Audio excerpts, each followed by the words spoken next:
So hi guys, good afternoon. So today we're going to have an introduction to meeting, incentive, conference, and events management. So what is MICE? MICE is the fastest growing segment of tourism and hospitality industry. The acronym means M for meeting, I for incentives, C for convention, and E for exhibition. Okay?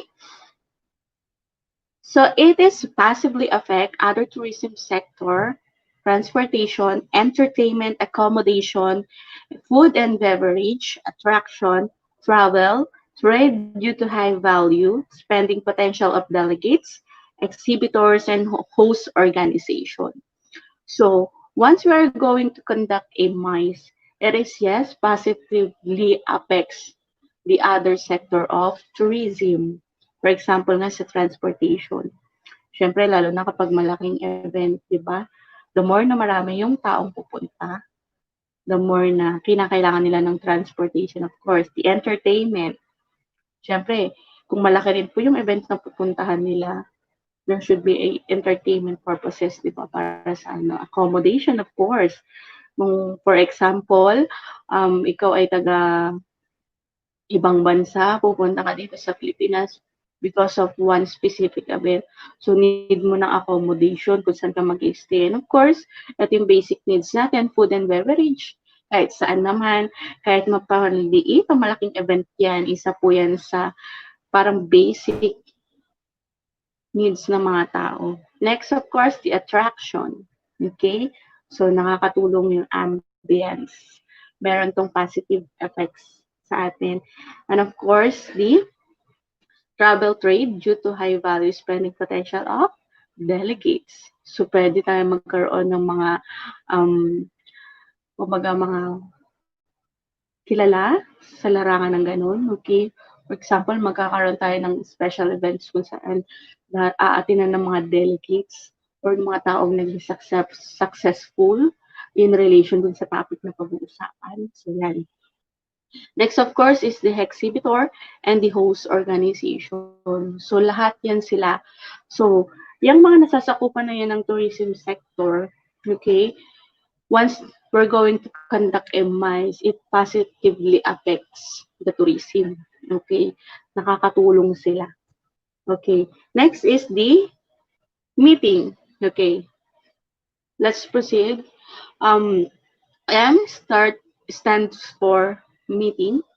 A meeting takes place, two or more people come together with a common agenda. People attend meetings for education, training, decision making, research, sales, information exchange, networking, strategic planning, team building, and problem solving. So technically guys, in relation for example sa school, kung meron tayo isang agenda, okay, nagkakandak tayo ng meeting. Di ba? Meron tayong usually magpapatawag ng meeting, tapos pag-uusapan natin yung isang agenda. Okay? So, for example, ito, of course, pasok tayo sa education. Okay? Next is training. Okay? So, technically, for the athlete, di ba, nagkakaroon sila ng meeting para malaman nila kung kailan mag-start yung training nila, gano'ng katagal tatagal yung training nila, saan sila magti-training, ganyan. So, basically, syempre, para ibigay or yung purpose nito is to give information, okay, about dun sa meeting na pag-uusapan. Next is decision making. Syempre, sa meeting, hindi mawawala yung decision making. Bakit? Kaya nga kayo nagme-meeting para pagdesisyonan yung isang bagay. Okay? Meron kayo specific topic, tapos yun yung pag-meetingan nyo, kailangan nyo madesisyonan. Okay? So, dapat majority, everyone is, tawag dito, tama. Everyone is, gusto, okay, yung inyong desisyon na ginawa. Next is research. Of course, kapag nagkakaroon ng meeting, for example, lalo na ito para sa mga graduating student, they're going to conduct a meeting kung saan yan, maglalatag sila ng iba't ibang research, tapos pag-uusapan nila kung ano yung best research para sa kanila. Okay? Sales information exchange, syempre, networking, strategic planning, team building, and problem solving. So technically, we conduct a meeting for a purpose kung saan meron tayong gustong simulan at gusto rin nating tapusin. Okay? So yan, meron tayong agenda kung bakit tayo nagmi-meeting. So generally, ang meeting guys, usually yes, it is a type of event kung saan usually hindi naman ganun kalaki yung audience niya o yung mga participants niya. Usually, yung for example, sa school, di ba, nagpapatawag tayo ng meeting, mostly mga officers. Then sila officers na yung magte-take action or magdi-disseminate ng mga information na napag-usapan natin sa meeting. So generally, hindi naman kailangan ng buong delegates mo is kasama. Basta nandun po yung mga tao na mag-spread ng information. Okay? Next is the types of meetings. Okay? So meron tayo dito tinatawag na number 1 is the conference. Okay. Conference is an event to use by any organization, meet and exchange views, convey with a message, conduct a debate, or give publicity to some area of opinion on a specific issue, generally smaller scale than Congress. So yan. So sa conference, guys, for example, ito, yes, hindi siya generally ganun kalaki, pero mas malaki, for example, conference kung saan ka bibilangan lang ng mga HM student. Okay? So yan. So, used by any organization. So, ang organization natin is the HM Society, for example. Yan. So, nagkakaroon tayo ng changing views. Okay? Na na-address natin yung message na gusto natin. Okay? Nagkakaroon din ng debate or give publicity to some area of opinion. Siyempre, nagiging open to for everyone. Ibig sabihin, hindi lang po si speaker yung nagbibigay ng information, pero may exchanging of views na nagaganap po, exchanging of information and opinion. Next is the Congress.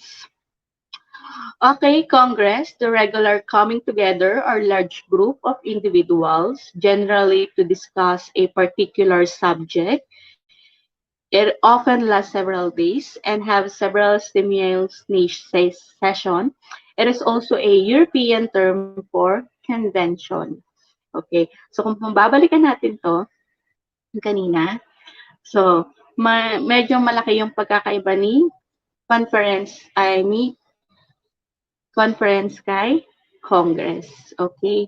So, ito rin, ganun din. So, usually, example nga sila ng meeting. So, ito yung pagtagpo-tagpo ng mga taong same interest. Okay? May general subject sila na i-discuss together, pag-decision together. Okay? So, usually, kapag Congress, yes, tumatagal po ito ng several days. Hindi po ito natatapos sa isang araw. Kasi technically, halimbawa yung agenda na pinag-uusapan nila is sobrang bigat ng topic, yung kailangan mapagdesisyonan nila because it affects the whole National Congress. So malawak yung taong pwedeng maapektuhan ng decision making na gagawin nila. Okay? Next is the other types of meetings. We have the first one is symposium. Okay, symposium is a formal presentation where there is a limited interaction between presenter and audience. So limited lang yung interaction.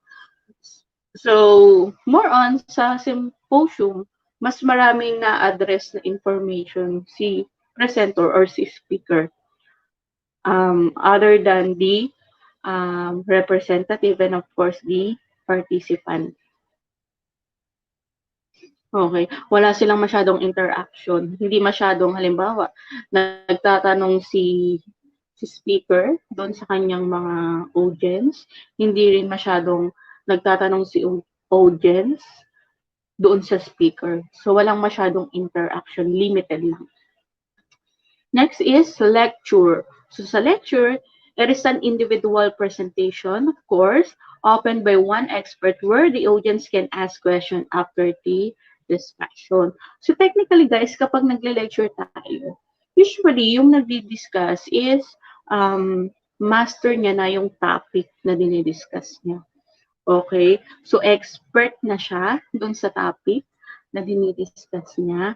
So eventually, after ng discussion niya, after ng lecture niya, the audience have a chance to ask question na sasagutin niya rin. Okay? So nagkakaroon ng chance about yan. Next is the panel.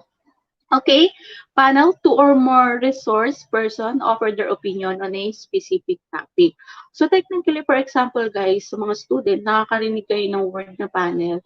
For example, dyan sa mga tinatawag natin na thesis writing, yung mga defense, di ba?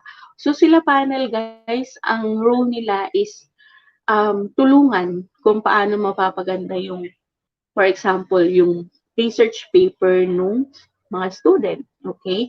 Nagbibigay sila doon ng mga notes, ng mga opinion, ano yung dapat baguhin, ano yung dapat idagdag, ano yung dapat tanggalin. Okay? Tapos kung ano yung kagandahan din about doon sa topic. So yan, nagko-comment sila usually. So sila panel, technically, they are professional doon din po sa ginagawa nila. That's why nakakapagbigay sila ng mga legit opinion about dun sa specific topic na meron yung mga participants. Okay, next is workshop. So kapag sinabi nating workshop, require hands-on activities to facilitate learning, of course. These deal with specific problems, issue, or assignments. Face-to-face discussion are expected from the participants. So, ayan, yung mga workshop, for example nga, natin, mga acting workshop. So, kapag acting workshop, guys, di ba, technically, syempre, face-to-face yan. Kailangan malabas mo emotions. Andyan po yung pinaka-mentor mo, tutulungan ka niya. Ano pa? So, if you love singing, of course, workshop is the best for you. Lahat ng interested about singing, about dancing, and nagsasama-sama kayo sa isang workshop. May mga workshop din na kung saan hinahangad ng mga parents na ma-involve sila doon. At the young age, may mga parents din na binapasok yung mga anak nila sa different workshop. And of course, to enhance their confidence and self-esteem. So, importante yan. Okay? So, technically, sa mga workshop, guys, limited din yung mga audience na nakikipag-participate is that, syempre, kung sino lang yung interested about dun sa workshop na yon specific, yun lang yung umatin. Syempre, if you love singing, hindi ka naman pupunta sa workshop ng dancing. Syempre, mas gusto mo pumunta sa workshop about singing. Okay? Pero meron din naman pong mga cases kung saan na alam mo magaling ka na dun sa bagay na yon, tapos gusto mo mag-jump into another na for example nga ganun, magaling ka na sumayaw, gusto mo naman matuto kumanta, so ayan, aatin ka naman ngayon ng singing workshop. Okay? So ganyan. Technically. So for example, mga artista natin, continuous pa rin yung pag-attend nila sa mga acting workshop. Syempre, continuous ang learning. Kumaga, yearly, nag-i-innovate. Dapat, alam nila yung bago, alam nila yung trend, alam nila yung kung paano i-attach yung sarili nila sa, especially sa mga millennial. Okay, next is forums. Okay, kapag sinabi natin forum is an interactive discussion led by the invited speakers, requires the presence of the moderator or facilitator to manage the discussion. So ito, usually kapag mga forums, guys, di ba? Ayan si presenter, andyan yung mga delegates. So nagkakaroon kayo ng interactive discussion, batuhan ng different ideas, okay, opinions. Okay? So, yan po yun. So, technically, kapag mga forums, usually, ito po yung mga closed door type of meeting. Di ba? So, meron ding nagdi-discuss about specific topic, tapos magbabatuhan na sila ng different exchanging of views. Ayan, kalimitang nangyayari sa forums. Next, of course, ito yung lahat Lahat na ata tayo halos naka-attend nito. Seminar. So sa seminar, provide room for interaction between attendees and resource speaker. There is a lot of sharing or knowledge and experience from both parties. So kapag seminar kasi guys, sharing of experiences. Okay, for example, magkakaroon tayo ng seminar about the hospitality and tourism. Mag-i-invite po tayo ng isang speaker na expert or matagal na po sa tourism and hospitality industry. Tapos yan, i-share niya po yung mga experiences niya, yung mga natutunan niya, yung knowledge niya, yung learnings niya about the industry. Okay? So, syempre, you as attendee na related dun sa topic or part nung society na yon. Siyempre, yung focus mo, yung interest mo 100% na nandoon. Okay? So, both parties, guys, hindi naman porket expert siya, is siya na lang yung puro salita ng salita. Siyempre, dapat meron din tayong share of opinions, kung ano yung mga palagay mo at kung ano yung mga natutunan mo. Okay, next is clinics. Okay, refers to training activity, usually sports activity. It present drills and instruction a specific topic. Okay, so ito yung mga seminar kung saan in relation with activities, usually for sports, o kaya yung mga drills, okay, mga ganyan. So, mga training ng mga athlete. Meron din naman tayong mga drills for example, yung mga earthquake drill. So, yan. So, both for human and environment. Yan. So, nagkakaroon tayo dyan ng mga interaction. So, natatandaan ko noon yung sa hotel, nung nagkaroon kami ng clinic meeting is that tinuruan kami sa paano yung firefighting, yung pagpatay ng apoy. For example, biglaang may sunog, paano kami magbubukas ng fire extinguisher. So, ganyan, may tamang pagbubukas, may bilang. So, paano yung pressure, hindi pala pwede agad-agad ng gano'n kasi pwede rin siyang sumabog. Okay. So, yan, yung mga natutunan namin. Of course, earthquake drill noon, ganyan. So, sa sports naman, guys, syempre, sports activity, syempre may mga tinuturo din. For example, sa mga ganyan, yung how to have a first aid kit, ano yung gagawin mo kung merong hindi inaasahang pagkakataon. Okay, for example, pinulikat, biglang hindi makahinga, ganyan. So, may mga training po yan, mga training activities na ina-attenan. Okay, next is retreat. Okay, so retreat, ito yung siguro sa mga batang nag-aaral usually, lalo na yung mga high school and even college. So ngayon kasi sa college, hindi na no? Limited na. So retreats, generally spiritual in a nature, usually conducted in a location away from the city. It is used for bonding planning session or for relaxation and medication. So usually guys, 'di ba, for example, magkakaroon ng retreat sa school nyo, graduating student kayo. Ito yung way na lalayo muna kayo sa city, no cellphones, no internet. Yung parang magninilay-nilay kayo, okay? Yung dadamhin nyo kung ano yung feel ng nature.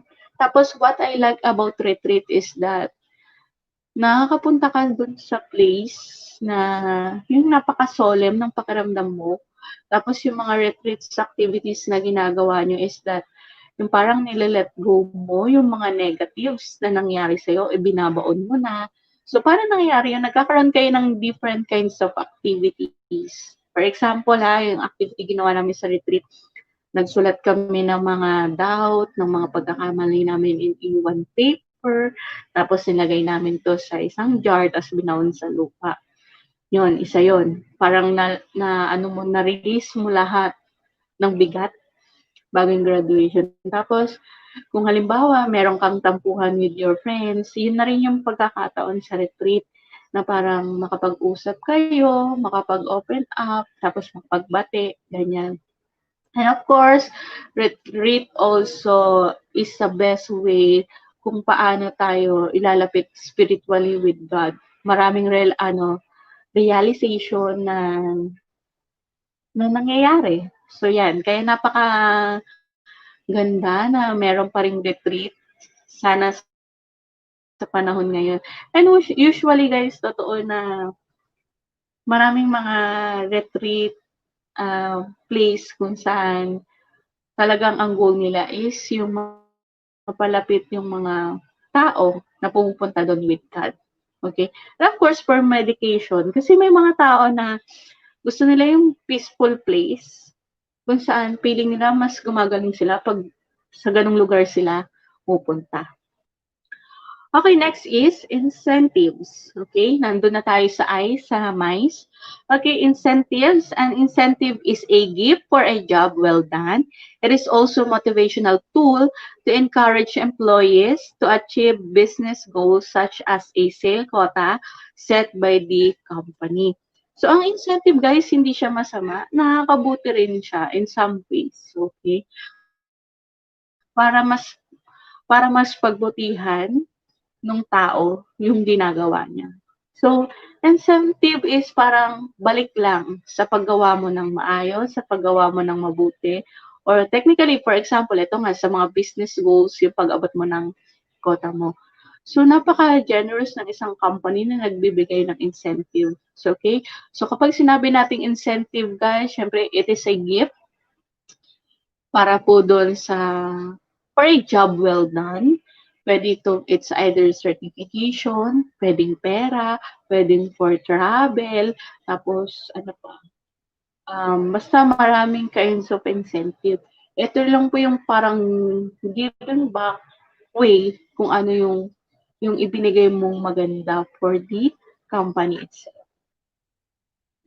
So, incentive are not only vacation in exotic, for example, exotic destination, but it includes golf and casino games, shopping, spa, and massage treatment, and or concert tickets, certification, and even promotion. So, ito yung sinasabi ko kanina, guys, di ba? For example, dito sa casino games, magkakaroon kayo ng incentive, meron kayong ticket, ganyan, or kaya pera, pwede ganyan, na magagamit nyo kung you are interested to go in some casino games. So technically guys, ito, yung for casino games, nakukuha to sa hotel. O for example, if you are the employee of the month, tapos may incentive sila na meron kang 10,000 voucher, tapos magagamit mo siya sa casino. Ayan.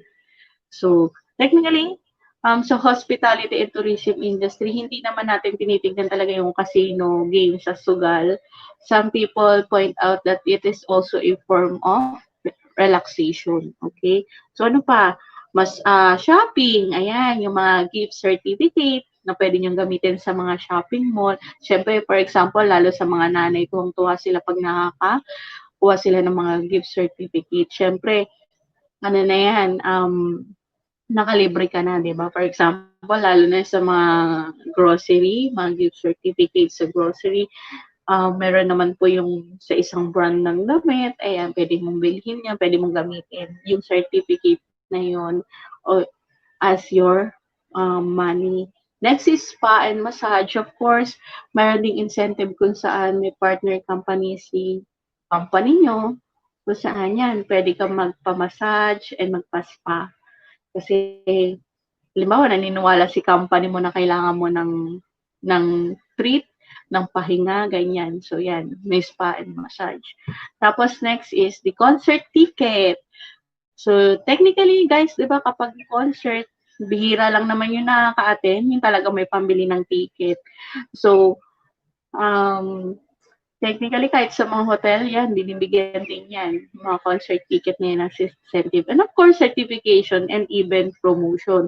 Siguro sa lahat ng incentive na meron tayo, promotion yung, kung ako papipiliin, promotion yung pinakagusto ko. Because it is also giving back doon sa, alam mo yun, yung kung binigay mo yung 100% mo. So, kapag incentive guys, hindi naman natin inaasahan. Pero syempre kung promotion yung ibinigay sa'yo, parang, wow, mas masarap pang lalong magtrabaho. Okay? Kasi alam mo, yung pinaghirapan mo, nagbubunga. Okay, next is convention. So a convention is also defined as a meeting with an exhibit. It comes from the combined attraction of having multiple simultaneous activity. So yan, sa convention na, usually ito po ay malaking event din. There is a combination of meeting and exhibit. Okay?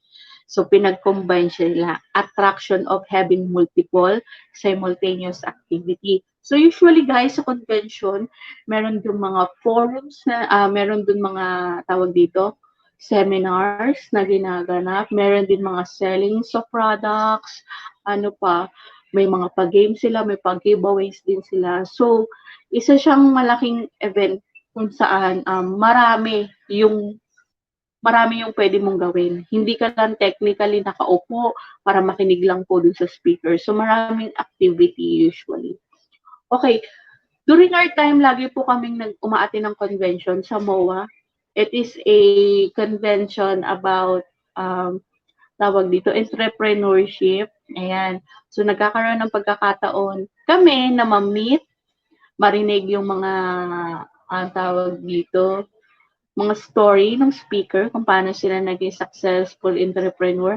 Tapos yung mga products o yung mga products na meron sila nandoon, naka-display, merong nagbebenta, merong for show.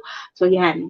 Tapos ang maganda about convention is that nagkakaroon ka po ng pagkakataon para mas maraming makilala, maging friends.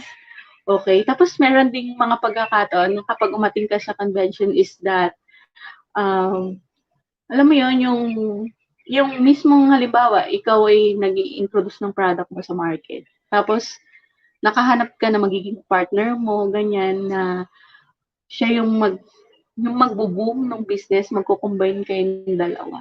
So, yan. Parang si buyer and si seller din, nag-meet into one place. Parang ganun. Next is common feature of convention. That includes educational session, committee meeting, social function, meeting to conduct a governance business of the organization. So, ayan po yung common feature ng convention. Like po dun sa mga binanggit ko kanina. Okay, next is exhibition. Okay, exhibition, event at which product, services, or promotional materials are displayed to attendees visiting exhibit on the show floor. This event focus primarily on business-to-business relationship. So kapag exhibition, guys, yan, naka-display. Naka-display yung mga products or kaya nilalatag nila yung mga services or promotional materials na meron sila. So, sa exhibit, technically, para ka lang nag-o-observe. Nasa isang show floor lahat. For example, exhibit ng paintings. Yan, nasa show floor lang lahat. Titignan mo yung mga paintings. Tapos, nandun yung mga information, ano yung mga materials na ginamit. So, technically, yung mga exhibit na yan, mas marami sa museums, mga ginagawa dyan. Okay, mga art gallery, yan, example niyan. Okay, next is we have the type of exhibition. The first one is the public or consumer show. Okay, so it is a exhibition that is open to the public, usually requiring a entrance fee. Okay, so etong type ng exhibition na to, may entrance fee siya. Okay, ibig sabihin open sa public. Okay, ano-ano ba yung mga type ng exhibition na may mga consumer show? For example, yung inatingan namin, yung um, all about the motorcycle, dyan din sa MOA. So, meron siyang entrance fee na 100 pesos. Tapos, pag nakapasok ka na sa loob, yan. So, makikita mo na yung iba't ibang kinds ng motor, iba't ibang brands, pati yung mga spare parts, so lahat yan. So, yan po. Usually, ganyan yung example ng exhibition na for public and consumer show. Okay? Next is trade show. So, sa trade show, generally refers to exhibit that are not open to the public, It is considered a business-to-business event where products are not sold directly during the exhibit. So sa trade show, guys, for example, it is not open to public but ang main goal nila is para ipakilala yung product nila. Okay? So technically, paano nangyayari yon? So kapag trade show, it is more on broadcast. Okay, broadcasting. So, nagkakaroon ng business-to-business event wherein, for example, nagkakaroon ng trade show yung mga bagong brands ng cellphone. Ayan. So, technically, bago nila i-launch ito, ayan, nagkakaroon ng trade show. It is not actually a event na ginaganap to sold directly during the exhibit. Hindi po. Parang nakaano lang sila, open lang sila sa doon mismo sa company itself na kinabibilangan ng labat not to the public. Okay? Closed door siya. Magkaiba sila ni public or consumer show. Okay? So next is the combined exhibit. So kapag sinabi natin combined exhibit, these are exhibits that are open to the trade for the first couple of days. Two major categories are exposition and the fair. Okay, kapag combined exhibit naman, open for trade for the first couple of days. Tapos, kinuklose din nila. So, combine siya. Okay? Two major categories is exposition and the fair. Okay? So, ayan. Ilo-launch nila, papakita nila sa consumer. Tapos, yes, pag sinabi natin kasing combined, it's either for show lang or pwede rin nilang ma-avail or mabili din. Next, exhibit categories. Exhibition can also be classified by industry, date, host country, and by organizer. Two major categories are exposition and the fair. Okay? So, maka-classify mo, okay? By what industry, anong araw, host, country, and by organizers. So, ito yung mga exhibit categories. So, ibig sabihin, for example, may mga nakalatag dyan. Okay? Halimbawa, for announcement, ito yung mga exhibit na gagawin dito for the whole year, for example, for the whole year. So, for example, anong industry yung kinabibilangan? Tourism and hospitality industry. Tapos, kailan, sino yung host? Or anong country na kinabibilangan nila. So, nandyan po yun. Next is the exposition. Okay. Exposition refers to a large-scale industrial regional exhibition scheduled for a longer period of time, often for several weeks in the same venue. Okay? So, tumatagal ang exposition usually for several weeks. Okay?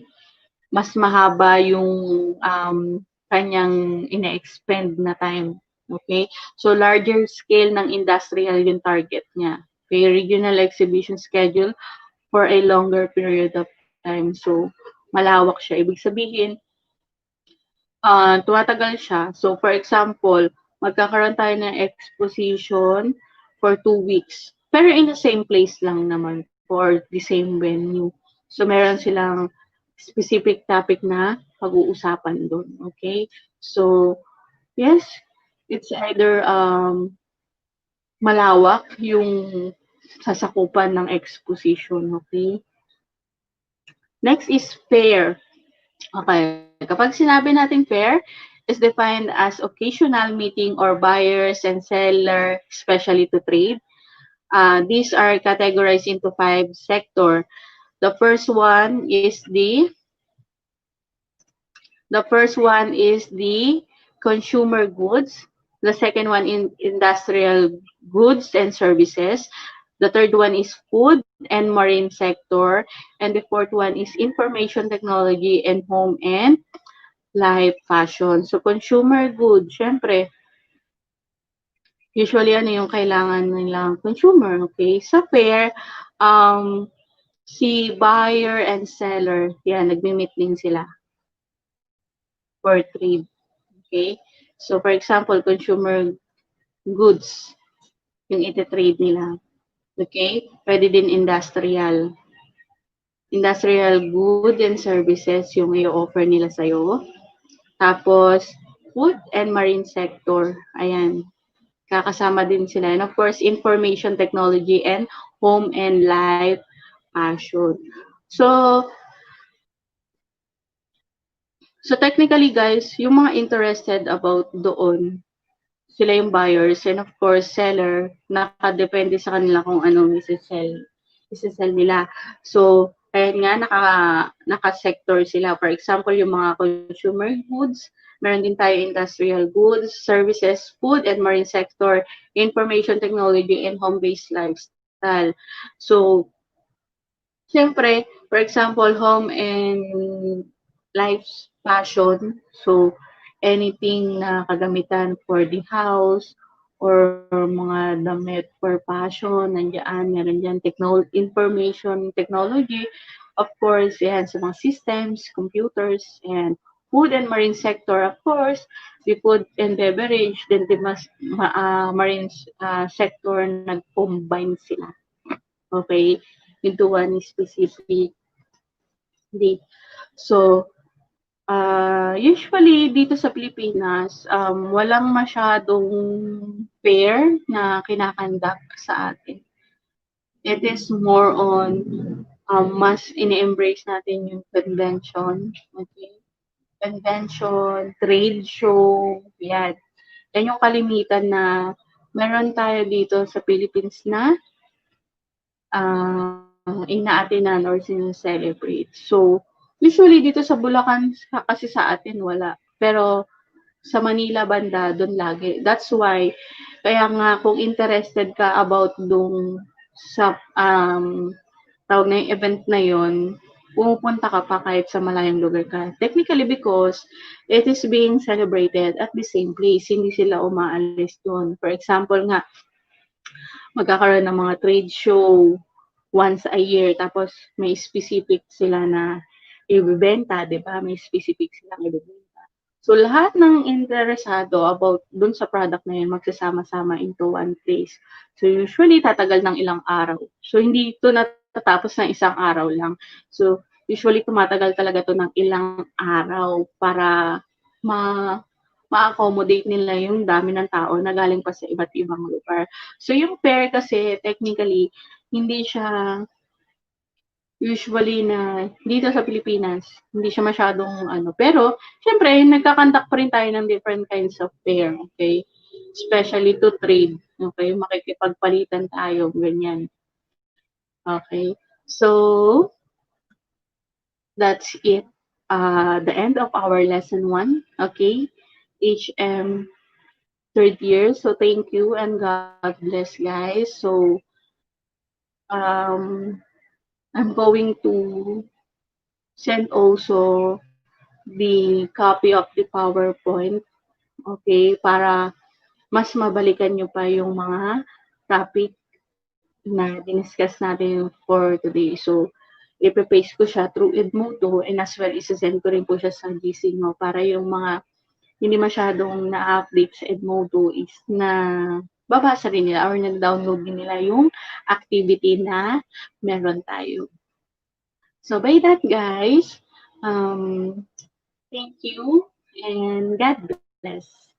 See you on next session.